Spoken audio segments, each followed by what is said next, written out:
Pemerintah Kabupaten Nias Barat melalui Dinas Pariwisata dan Kebudayaan menampilkan pagelaran seni budaya di Panggung Budaya Pekan Raya Sumatera Utara (PRSU) di Jalan Gatot Subroto, Medan pada Sabtu 1 Juli 2023. Malam pagelaran seni budaya Kabupaten Nias Barat ini dihadiri ribuan pengunjung masyarakat Nias yang berdomisili di Kota Medan dan tokoh Nias Barat. Pagelaran seni ini menampilkan cerita terbaik sesuai tema PRSU ke-49 tahun 2023, yaitu Berikan Cerita Terbaikmu. Melalui tarian Bumi Akhila, diantaranya tari Faritia Halu, tari Moyo, tari Baluse, dan tari Volaya Saembu.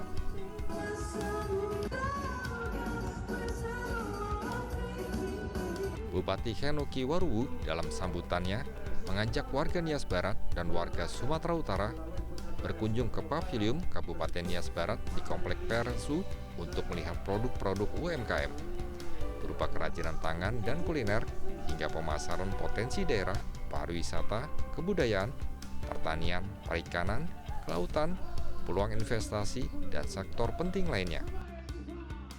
Setiap tarian yang dipertunjukkan masing-masing memiliki arti, seperti tarian Bumi Akhila yang mengajarkan tentang kerjasama, kebersamaan, keseimbangan alam, perayaan, dan sukacita. Henoki Waruwu berharap dalam pagelaran seni dan budaya daerah Nias Barat dapat menjadi ajang promosi potensi pariwisata, seni dan budaya, sekaligus ajang pelestarian seni budaya khas Nias Barat, sehingga generasi muda tidak melupakan seni dan budaya dari daerah asalnya. Selain itu, melalui PRSU, pemerintah Provinsi Sumatera Utara dan Pusat memberikan perhatian khusus untuk mengembangkan potensi wisata dan seni. Pagelaran tahun ini ada tari kolosal Ekula yang kita tampilkan pada saat ini, di mana di dalamnya ada beberapa tarian.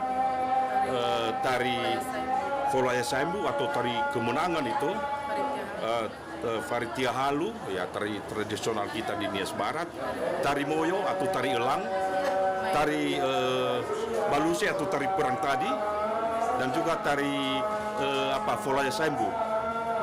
Dan terakhir adalah tari Maena Sumatera Utara. Dan juga pemerintah pusat, saya harapkan agar melirik Nias Barat pada khususnya. Malam pagelaran seni dan budaya Nias Barat dihadiri Bupati dan Wakil Bupati Nias Barat, Sesdijen Kebudayaan Kementerian Pendidikan Kebudayaan, Riset dan Teknologi, Asisten Deputi Pengembangan Pariwisata Berkelanjutan Kementerian Koordinator Bidang Kemaritiman dan Investasi Publik Indonesia, anggota DPRD Sekda Nias Barat, Kepala OPD, dan masyarakat Nias. Dari Medan, Sumatera Utara, Ahmad Arfiansyah, Metro TV.